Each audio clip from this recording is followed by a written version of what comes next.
Hello, my name is James Hunter, and this is my 2 cents channel where I talk about topics from physical fitness, mental health, wellness, and topics I may just want to discuss. And today I'm going to talk about the concept or the notion of the cheat meal. Now, as long as I can remember, I've heard this term thrown out there, the cheat meal. You see a lot of it on social media, Instagram, Facebook. You'll see, a lot of fit individuals. Sometimes they may be, your so-called fitness celebrities, right, or YouTube and Instagram and so on. And they'll put out their cheat meal of the week, and it could be any number of foods: pizza, burgers, ice creams. Use your imagination. You get the idea.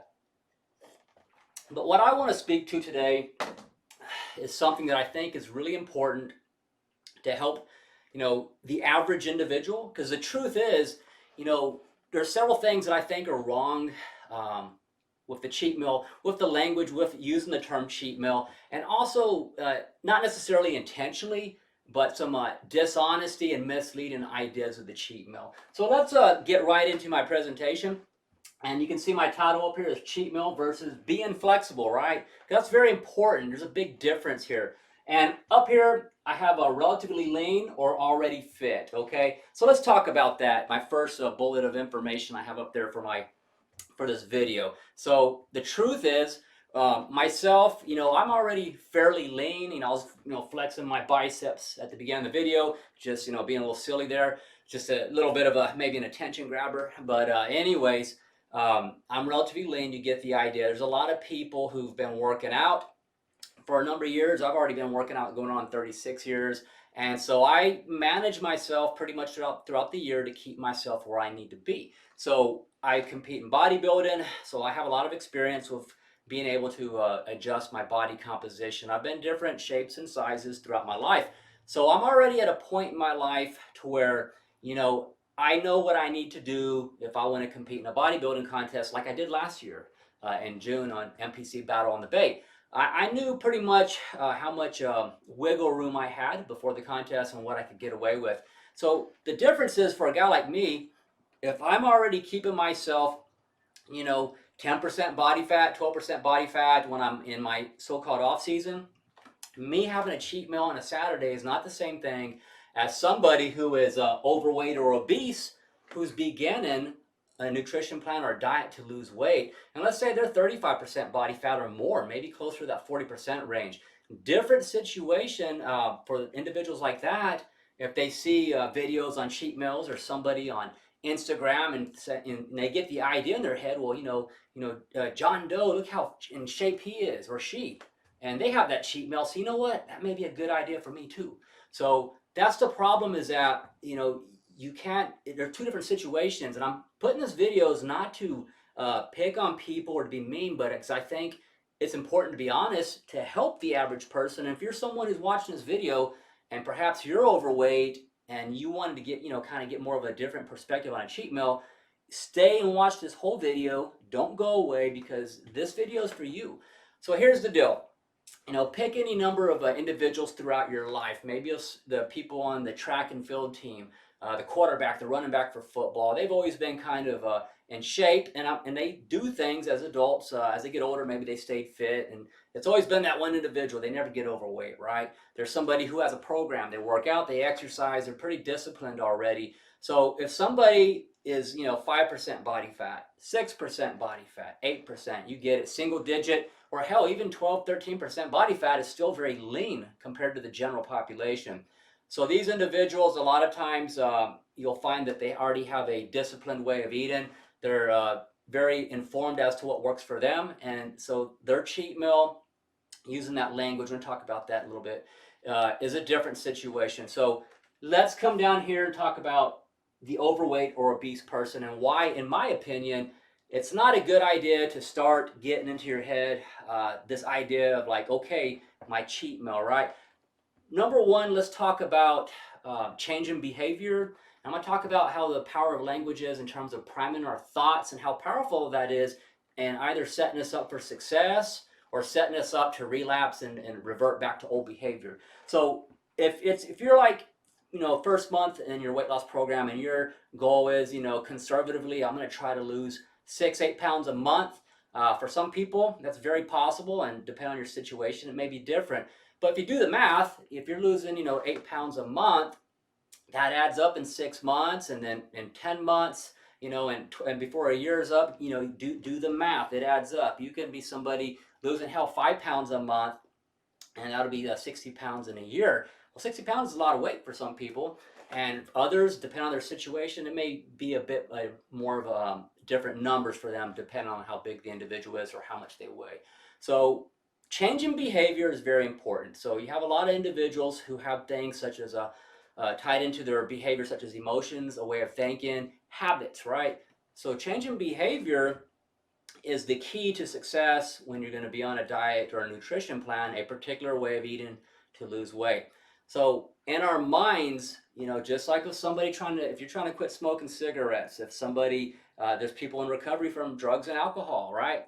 They have to change their way of thinking and start using different language and how they manage triggers, if you will, when they're tempted to use, let's use a smoking cigarette example. So if you're someone, you need to stop drinking Cokes, or that Chinese buffets are your weakness, or that there's just in general, a lot of people struggle with processed carbs, pastries, sweets, sugar's a big one, and these types of things are the enemy if you're trying to lose weight. So if you're struggling and that's going to be a challenge, man, it's going to be an adjustment, being on very low carb. If you're doing keto, it may be, no more than 30 grams of carbs a day, or heck, you might just be doing protein and fats and trying to totally eliminate carbs altogether for a period of time as an intervention, depending on your situation.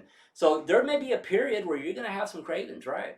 So learning how to be flexible, I'm going to talk about that as more realistic, and I'm going to talk about the language of how it's better to think in terms of flexibility versus in terms of cheating. So back to the point of changing behavior.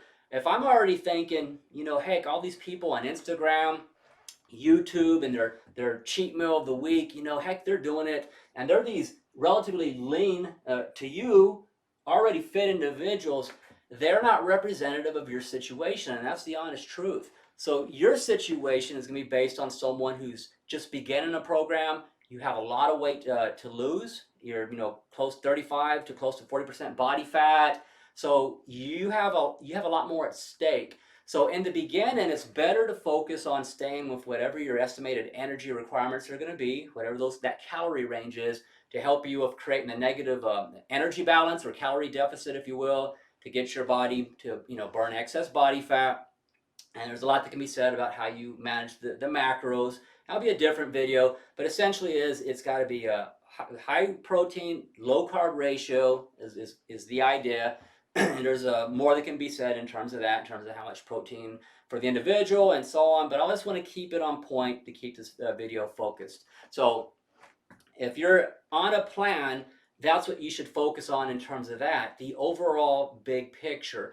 If you have a slip, if you will, you think of it as, I slipped a little bit, get focused and stay on track. There should be no particular day where you're looking forward to the cheat day, because then that can get you distracted and get your mindset, out of where it needs to be. So, but rather than thinking of a cheat meal, if you're just starting a nutrition plan, start thinking about, I want to be as consistent as I possibly can. I want to be as adherent as I possibly can in terms of having a plan and working the plan. If I have the language of cheat in my mind, that's already setting me up to get off track, if you will, because it's priming me to think in a particular way. We're going to talk about, the term cheat. Essentially, you're talking about what does it imply? It implies being dishonest or doing something wrong. So you're using language to prime yourself already that you're going to be doing something that's against what you need to be doing. So rather than that, for myself, I think of just having flexibility, and I base that based on my progress, my energy, my strength, and so on for myself. For the person who's trying to lose weight, you're going to be using the scale as a tool. So that's going to be some feedback, girth measurements, body composition. You can assess your body fat percent. So there's other variables you're going to be able to measure progress and success. So as you get down the road, and I use the analogy of like a football game, if you're in the fourth quarter and you're winning by 6 touchdowns and there's less than a minute on the clock, the coach can let the second team quarterback, or hell, the third team quarterback, the second and third string players go play and get some play time, right? Because it's impossible for that other team to come back and win. You've got the game won. You're far enough ahead. Weight loss is similar in that once you've lost, let's say you've lost 65, 80 pounds, and you've got things under control, you've gotten to a pattern of a particular way of eating, you've really got a lot of discipline now, you've got your structure and your routine. At that certain point, if you were to have some flexibility, right, and maybe have a particular, if you want to call it a treat or something different off of your normal routine you've been doing that helped you become successful, at that point, one meal is not going to put back on in one meal 65, 80 pounds. It's just impossible and it can't happen. But you have to put the work in first and get there. If you get into the realm of up here, where now compared to the general population, you're relatively lean and you're already fit, then these ideas where you see the guy with abs and bodybuilders and really fit individuals, and you're like, oh my God, how did they do that? It's their cheat day, but you got to understand they're already very lean and fit as compared to the general population. They are I guess you want to call them I don't know if you want to use the word the elite or the 1% or 2%, whatever you want to factor that in terms of whatever that percentage is, 5% of the population that is that lean.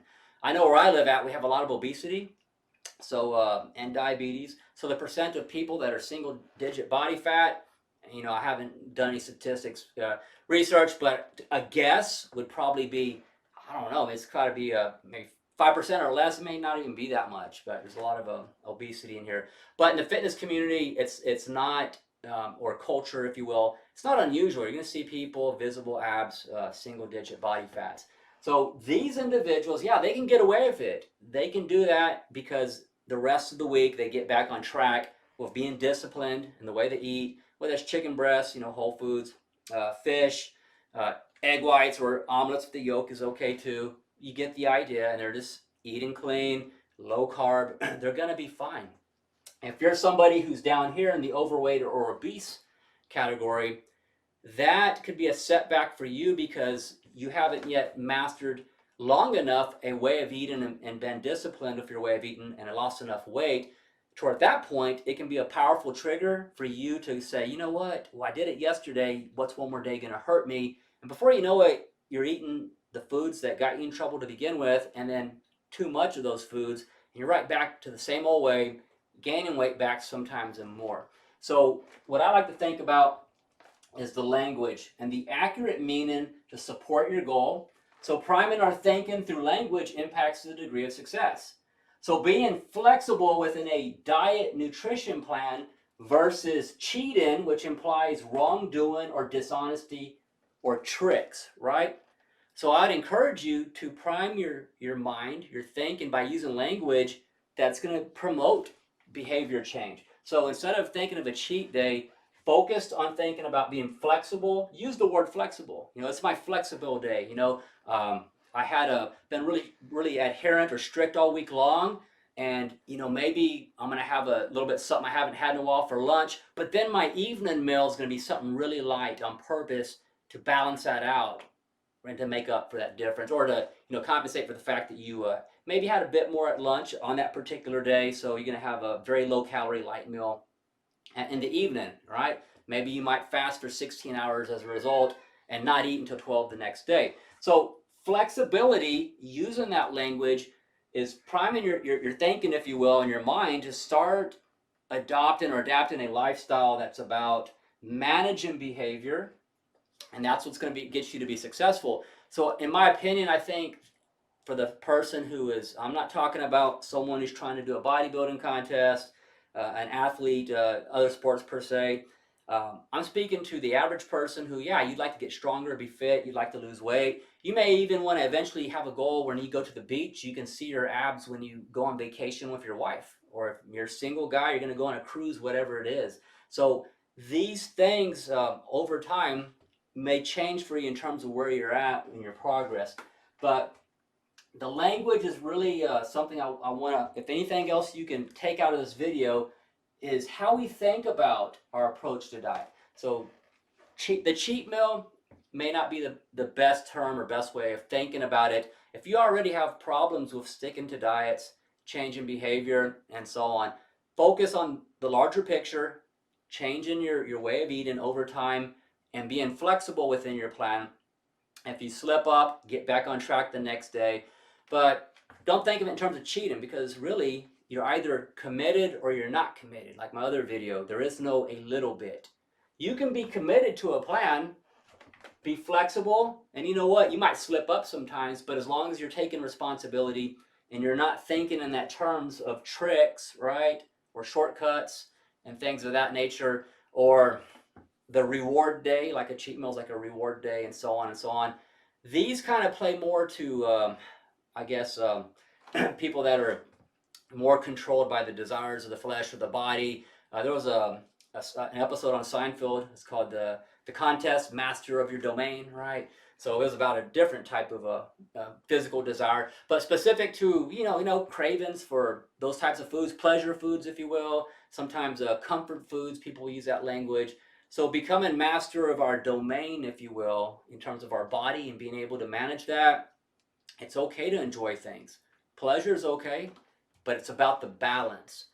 So that's what I'd like to really promote or encourage, is thinking in terms of flexibility and having the balance versus priming our thinking with the term cheat meal, because cheating implies wrongdoing or dishonesty or tricks, right?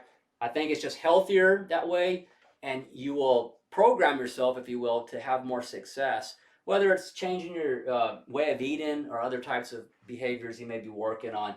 And just to summarize the video up on one, include the points I made at the beginning. It's a different situation on how flexible you can be, or for the people who still use the term cheat meal, it's a different situation if you're a guy like me who's already relatively lean.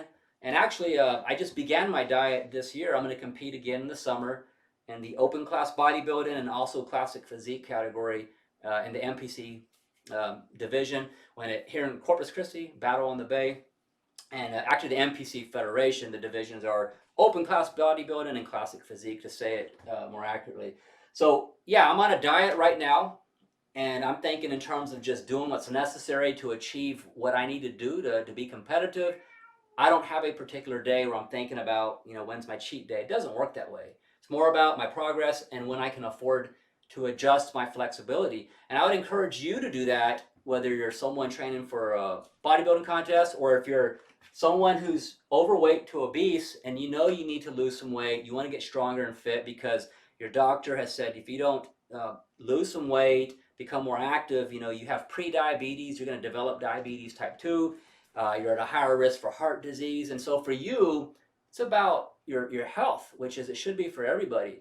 So for you, I would encourage you to think about flexibility, not cheat meals. And remember, if you do have an off day, in whether you call it a cheat meal or whatever you want, it impacts you a lot in a different situation for you than compared to somebody like myself who's relatively lean, already fit. It has greater consequences for you. If you're 35, 40% body fat and higher, you're maybe 100 pounds overweight, 50 pounds, 100 pounds overweight, maybe you're 150 pounds overweight.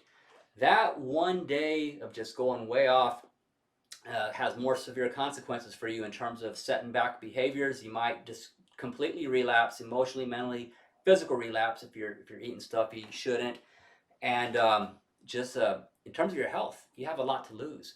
A lot more to lose than, say, somebody who's already fit. So I hope some of that makes sense. I just kind of made this video. Today I didn't necessarily have a big old outline other than what I just drew up on the board.